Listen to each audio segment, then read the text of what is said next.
Well, welcome to our pre-COP22 webinar. My name's Bea Moorhead. I'm the Director of Texas Impact and the Interfaith Center for Public Policy.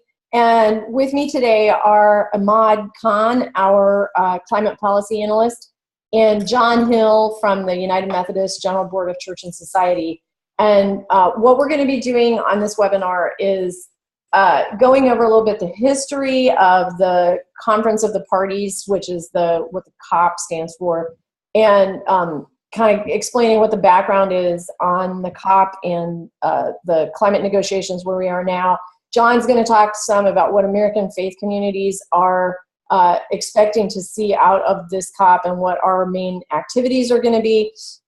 And we'll have time for some question and answer.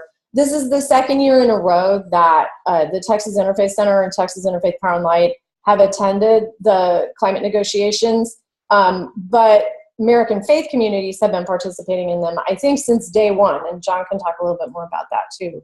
But before we start talking about the faith community's unique role, we're going to switch over to Imaad, who's going to talk about sort of the history of COP and how we got here.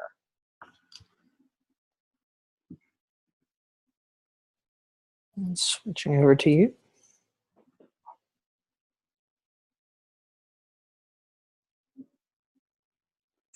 So, hi everybody. Hi. So the COP stands for the Conference of Parties, and we are going to be going to COP22, which is the 22nd Conference of Parties. It started as a summit that came out of the United Nations Framework Convention for Climate Change.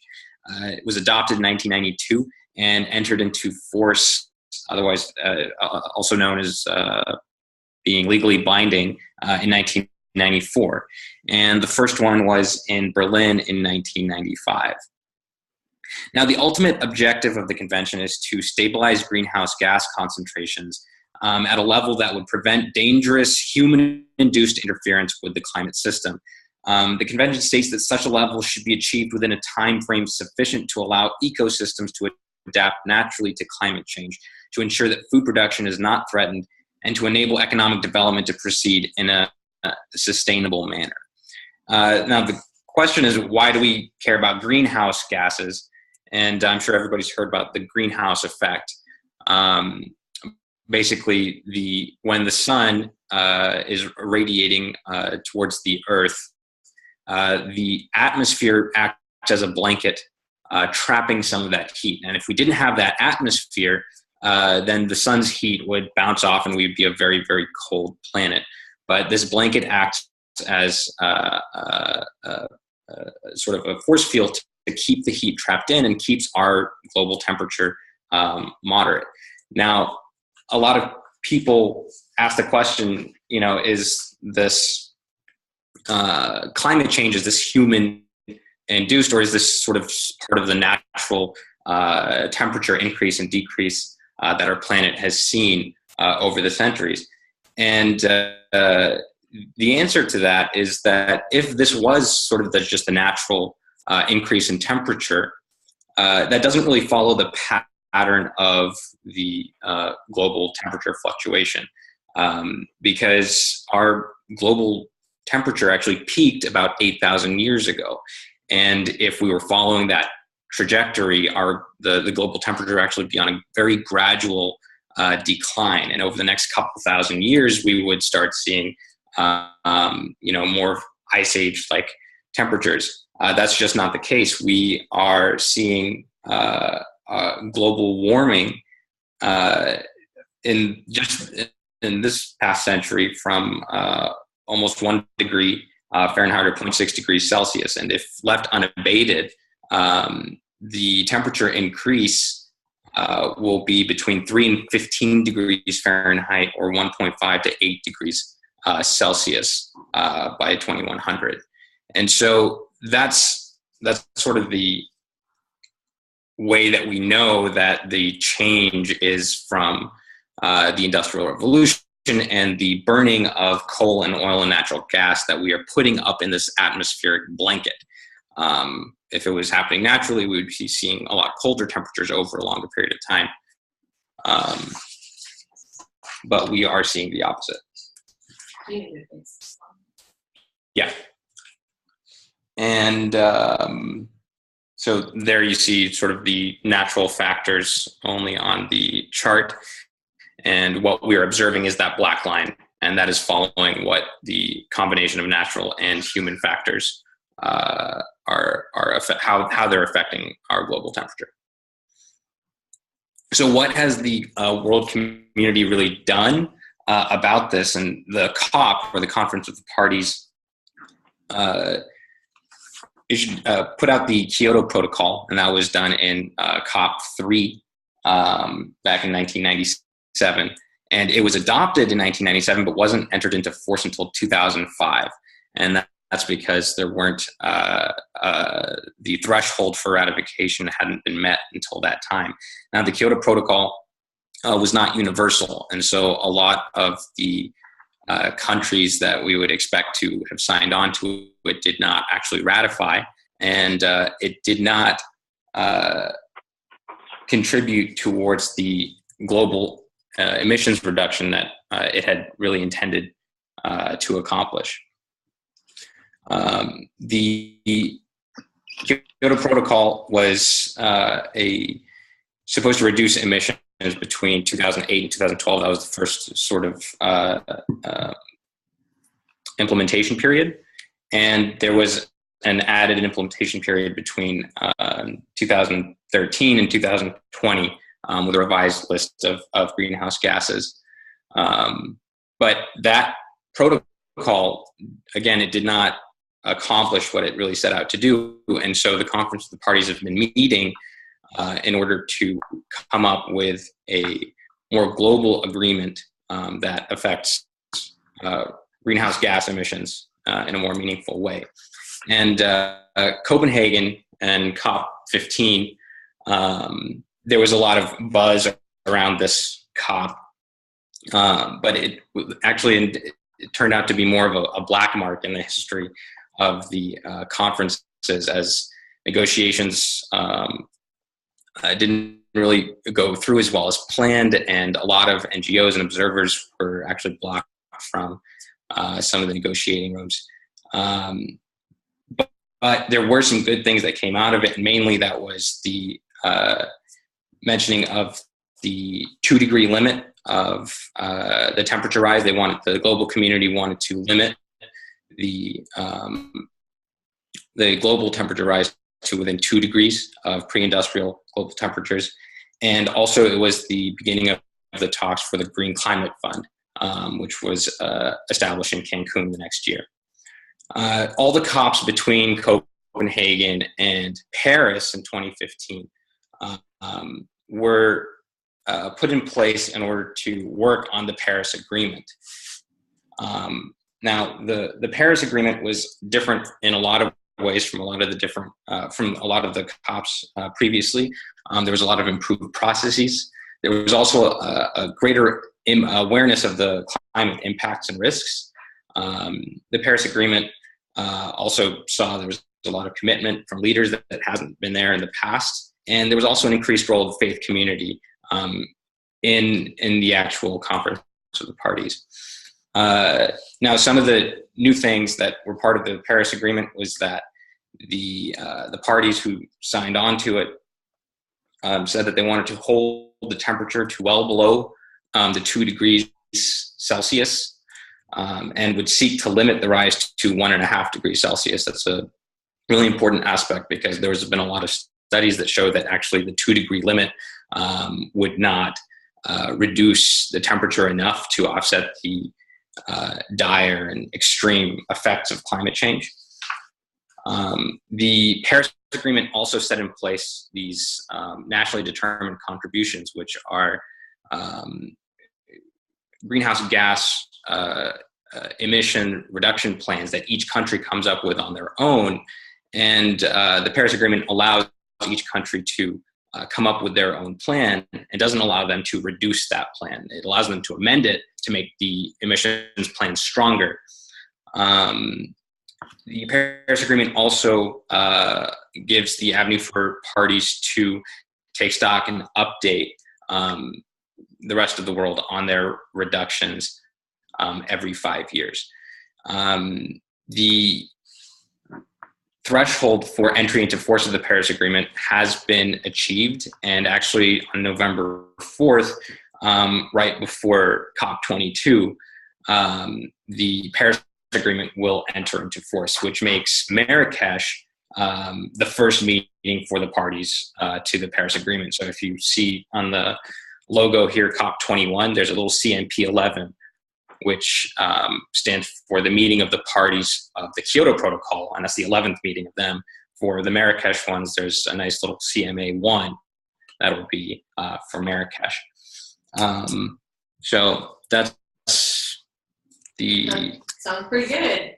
So, and we'll have a little bit of time at the end for question and answer, and if people have questions for Imaad or any of the rest of us about any of that history. But for now, so as Imaad said, the Paris Agreement, or the Paris climate talks were kind of saw an unprecedented level of participation from the faith community, but the faith communities have been involved, and American faith communities have been involved since the beginning. And John Hill from the United Methodist Board of Church and Society has been involved in many, I don't know, you'll be able to say, John, how many of the COPs you've been to, but we're gonna do a little Q&A, and I'm gonna ask John some prompting questions and he's gonna talk a little bit about what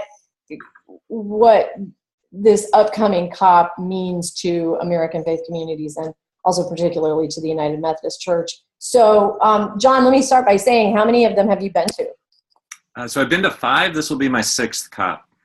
But so there have been 6th COP. All right. And I think you made a mention of this. The volume, okay. Oh, can I? Can you hear me? Tom, okay? I can't hear him. You there? I can hear you. Can you hear me? Okay. Now I can hear you perfectly. I don't know what that was about. So this will be your 6th COP. This will be my 6th. But as you noted, the faith community has been present from day one at each of the COPs. So, just for starters, let me ask what your involvement has been in the prior COP. So what does it mean for you to be, this is your 6th, what do you do when you go? Right. So it's been different at the different COPs. I think for us as United Methodist Church, we've been trying to make sure that the voices of frontline impacted communities are present, and that those voices are heard within the context of the negotiations.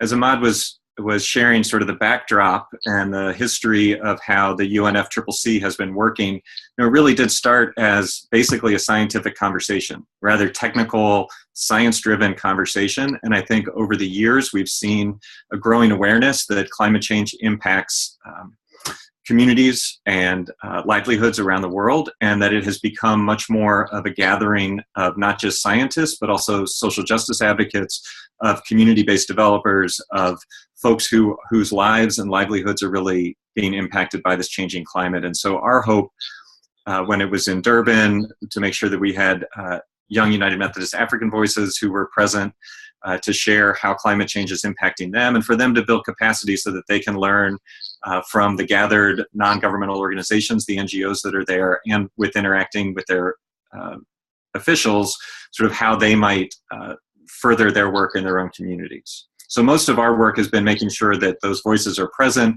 and that they learn and are connected with other faith voices around the world, really, building a movement for climate justice.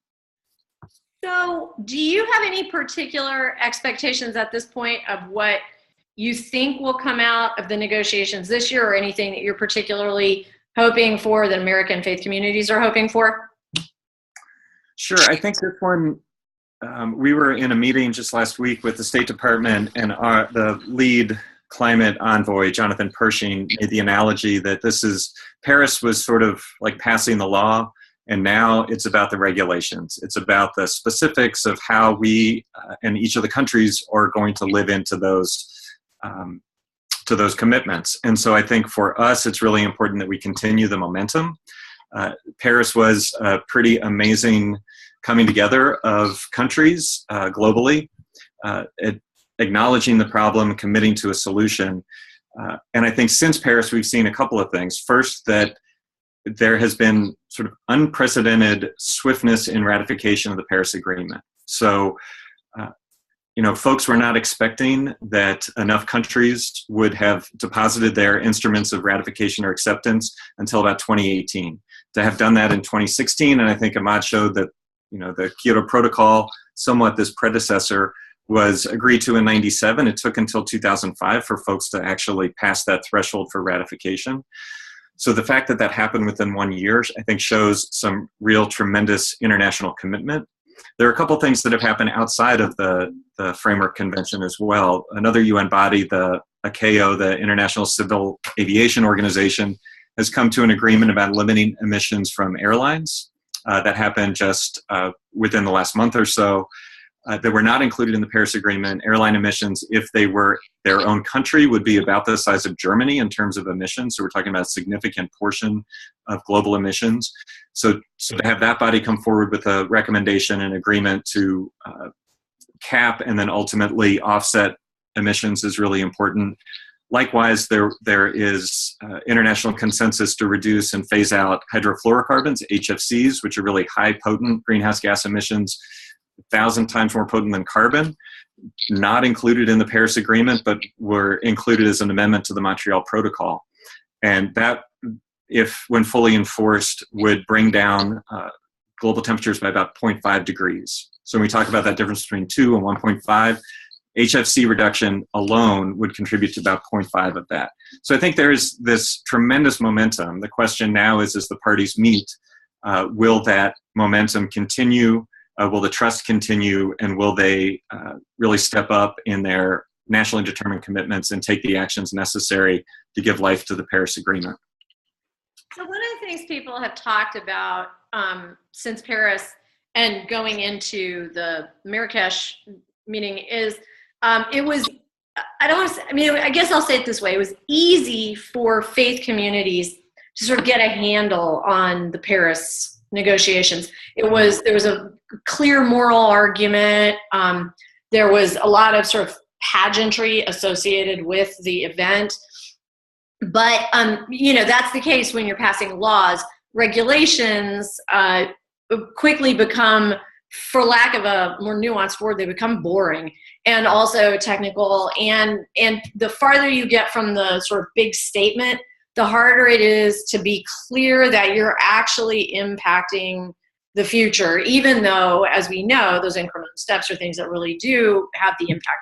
So as someone who works in the United Methodist Church and you have background in another denomination and, you've been around this sort of faith working in public policy for a long time, what would you say about the role of the faith community as we move into a regulatory framework? What's the way to keep people's hearts warmed when you're talking about regulation instead of big moral statement? I think it is hard. I think that Paris, we kind of had a unifying message around a globally universal, ambitious agreement that would meet the challenge of the climate crisis. I think that some of our sub-messages, which were key in that, and some of the work we did while we were in Paris around the justice issues involved, right? Making sure that those countries who are least responsible for emissions but are most impacted have the resources necessary, whether that's capacity building, technical resources, or financial resources, to actually adapt to a changing climate, and in some cases, have funds and assistance to deal with losses and damages which are permanent that they can't even adapt to. So I think some of that messaging will be the same, and in fact, at this COP, there will be very strong conversations around climate finance, about what the global commitment will be. I think that is a justice issue for those of us in the faith community. I think in terms of loss and damage, those of us who are connected to communities in the Philippines and Africa, small islands, states in the Pacific, who are experiencing loss and damage currently, really have the ability to share those stories and put a name to some of the numbers. Again, these conversations tend to be technical and numerical, and for those of us in the faith community that are, our ministries are ones of relationships, how do we share those stories and share those, the voices of those communities in that context of those technical conversations? So, I think it's also up to us to continue the momentum in our own faith communities, to make sure that there is still this kind of drumbeat of support for stepping out on climate. I mean, it's interesting that this particular COP is happening right as the U.S. election happens. So that, we gather for the first day on November 8th. Yep. Is that right? November 7th? November 7th, Election is on the 8th. And in some ways, dependent upon the outcome of the U.S. election, the conversation is going to be dramatically different at the COP in terms of trust, credibility, and really commitment going forward. So I think we as a faith community have a role to play here in the United States in making sure that our leaders will fulfill their commitments, and in the global negotiations to make sure that those voices that we continue to be in relationship with are a part of that conversation. So I got one last question here for you. Having participated in 6 of these, well, actually it's a 2-part question. One is, you have had the opportunity to interact with the State Department and with scientists and with people from other countries. And so part 1 is, have you seen what's their reaction to the faith community in their space? And have you seen that change or evolve in any way? And then the other half of the question is, so you've done this for 6 times now. Do you feel better about it, worse about it, more hopeful, less hopeful? What are the things about it that make you feel hopeful? And do you feel generally empowered going into this one, or are you nervous, or what do you think? So what do other people think about us, and what do we think about other people? Maybe that's the fast way to say it. So I think for the first part of the question, I think that we have, as a faith community, increased our visibility, and through our partnerships and coalitions, really increased our presence and voice within the conference. So it's not always us standing alone, but a lot of times alongside folks who are impacted. I think it's really important for those of us that have the privilege of being credentialed into the Blue Zone, of both carrying those voices in, and when we can, inviting those voices into the Blue Zone, using that access that we have as faith institutions. And I think that you've seen much more sort of acknowledgement of the role of the faith community, both as a moral voice. I think the prior head of the UNFCCC, Christina Figueres, often referenced the importance of the faith community and kind of holding folks together and accountable. And then also the experience of faith communities, of development and relief agencies who are on the ground every day in frontline communities impacted by climate change. And so at the State Department, one of the focus at the State Department meeting, clearly one of the focuses of this COP is sort of the action agenda. What are folks doing to live out their NDCs, their nationally determined contributions, and their commitments? And they are now looking, as they said, it's sort of a different set of actors. It's not the technocrats trying to figure out how to put the agreement together. It's the practitioners. And so many of us are connected to, if we're not personally the staff people, we know folks who are in ministry on the front lines who are trying to figure out how to do climate resilient development, how to adapt to a changing climate through agriculture, how to deal with the disasters that happen through our disaster and relief, and making sure that communities as they rebuild are more climate resilient. So I think the role of the faith community is still that of kind of a moral voice, but it is, as we're leading more towards the action agenda, it is as practitioners and as partners in understanding how this gets lived out. In terms of my hopefulness, was that your second question? Yep. I am incredibly hopeful. I was tremendously hopeful coming out of Paris. I think that there's always that fear, nervousness that there might be some buyer's remorse, that folks, get caught up in the moment and they say, we're all going to do this, and then there's backsliding that happens. I think that what makes me hopeful, as I said, is the actions throughout this year, that the international community has continued to be in conversation and commitments, both large and small, towards this global goal. Now, there's still a gap between what is needed and what the global community and what the political will is. And so there is, that makes me nervous, that we need to ensure that folks are going to step up, ramp up their, scale up their ambition around finance, around mitigation, make sure that those NDCs are the floor and not the ceiling. And that, I think that there is such goodwill right now and trust among the actors because of what has happened this past year, that I am hopeful that, unlike past COPs, which always seemed on the precipice of breaking apart, right? There was, as Imaad mentioned, disappointment coming out of Copenhagen. And there has been a fear at each conference since then that the global community wouldn't come together. I think that Paris proved that it is possible, and the actions since then have proved that it wasn't a one-off, that it's actually a sort of shift in the commitment and focus. Well, that's the extent of my questions for you. We'll see if anybody on the call has any questions.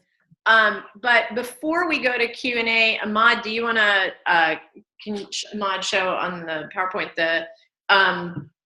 our website where we're going to show blog and video and stuff like that, and John hopefully will be featuring you on our website during the COP as well.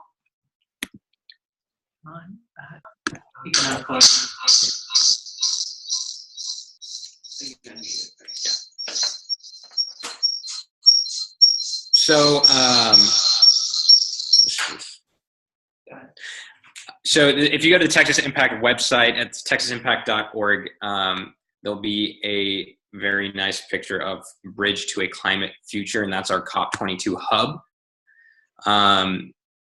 If you click on that picture, it'll take you to this webpage, which is texasimpact.org/engage/COP22. Here we're going to have blog posts, we're going to be posting videos and updates from Marrakesh. This is all in the center area. On the right-hand column over here under social media, we're going to have Twitter updates, Facebook, other social media updates right there in the column for you. So that is where you can stay up to date on what Texas Impact is doing in Marrakesh. And yeah. All right. Well,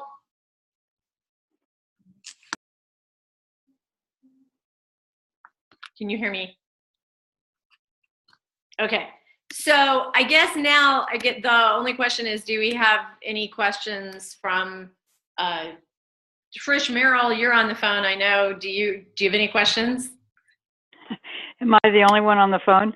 I have 1,000 questions, okay. But right now, really pressing is I wonder about the election and the impact on this next meeting. And I think John spoke a little bit to that, but you know, how will that impact? I mean, part of what's going on with many of us is we don't think once the election is over, all the chaos will be over. We think it will continue. And so how disruptive is that going to be for the United States in terms of upholding their commitment to this agreement? John, do you want to take that? Sure. So I'd say a couple things. First, again, I feel like this is the top two candidates that are polling the highest right now at the presidential level have very different futures related to the climate agreement. One is opposed to the Paris Agreement. One wants to address climate change and continue our commitments. So depending upon that outcome, it's quite different. The one thing I would say is that you know, the way the Paris Agreement was reached, it was a very bottom-up approach, these nationally determined commitments. The U.S.'s nationally determined commitment was premised upon no congressional action. So I think we talk about the election, there's the presidential election, and then what is the composition of Congress. I think that our contribution is premised only on administrative action. So that is set up, there's a question right now before the courts related to the Clean Power Plan. That's a question. But some of the other commitments related to methane regulations and related to fuel efficiency standards, those are kind of baked in, and it would be very hard for a future administration to change that. It would take some time. So, I think that we will find out on November 9th when we're there what the future trajectory of our commitments is. I think the immediate effect, it is a little bit less, a little muted because many of the things are already built in through administrative action and aren't dependent upon Congress or future future president in doing more. Great. So there's a little safeguard there in terms of the actions that the current administration has taken. That's helpful to know that. The other thing I would ask is, for congregational activity or action, where are the pressure points? What do you want? What do you want from? I happen to represent a Methodist congregation. It's pretty active, but what is needed from us? I know there's a lot of individual response to this, and we certainly want to try to keep up with what's happening. But do you have some ideas about what would be good from a congregation? Sure, and I'm sure B might have some ideas as well. I think that for me, one of the important things is to make sure that this continues to be a visible issue and that there's visible witness, and that we create sort of the culture of urgency around addressing the climate crisis, and hold folks accountable, or at least challenge them when they refuse to take action. And so I think that congregations can do public witness, which is helpful, as well as congregational education, because there's much, as we gather as United Methodists every 4 years, there's interesting conversations that happen. We're clearly not of one mind, even as we adopt these petitions related to addressing the climate crisis. But I don't know, B, you might have specific ideas. Well, sure. And so I would say one of the things in Texas, because we have kind of the political reality that we have, which is that a lot of the leadership in Texas are not necessarily the most enthusiastic about working toward emissions reductions.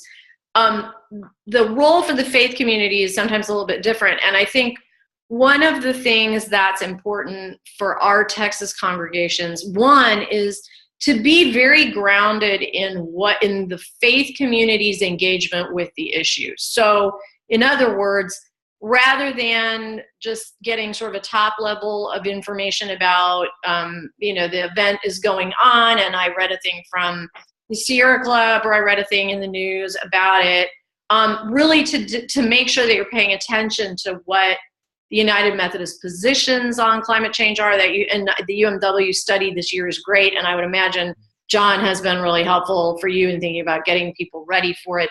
The Presbyterian Church and the Lutheran Church and the Catholic Church and everybody all have these similar statements, and it's important for the people in congregations really to understand them, and especially to understand how grounded they are in the thing John said early on, which was the priority for disadvantaged people, I guess would be the broadest way to say it. So there are human beings all over the world who are impacted by climate change today. And it's really important as faith communities, and particularly in a politically conservative state, for faith communities to have that human focus and to understand that this is not sort of a theoretical future exercise or something that doesn't really relate to the needs of people right now in our state. It does. And so the more that the Texas faith communities have that human focus and understand how their own denominations' teachings are related to the work that's going on, and the particularly the work around mitigating impacts for disadvantaged people, I think the better help that is in the long run for us in a public policy way. And so I might suggest in the weekend between the first and second week, we'll be hoping that congregations of all faiths in Texas, at least, and probably in other places too, are lifting up their social teachings, however they characterize their social teachings, that they are, if there's an opportunity to have someone in the congregation who has, for example, actual experience with the disaster, like Presbyterian Disaster Relief or United Corps, or has experience working with refugees currently or something like that, now is a good time for them to tell their story, even in that local congregation where we think that everybody knows everything about what everybody else is doing, but we really don't. So it's not as, for us in Texas, I think it's a little bit different than it is in some other states. It's not just call your congressman. For some people that might be a good activity, and maybe for people in Texas it feels like an empowering thing, but it's really important to be very deeply grounded in the issue, I think. And John, I guess I'd welcome your thoughts about that as well. Amen. Those are my thoughts. I think I think you're right. I think, and there are great resources out there, right? I mean, I'd say when I started this work 15 years ago, it was very hard to find like good resources for congregations, and now each of the denominations has quite a good suite of resources for folks to use. Thank you. That's very helpful. And you know someone from Texas Impact is always happy to come teach Sunday school, Trish. Yes, I do. And thank you for that.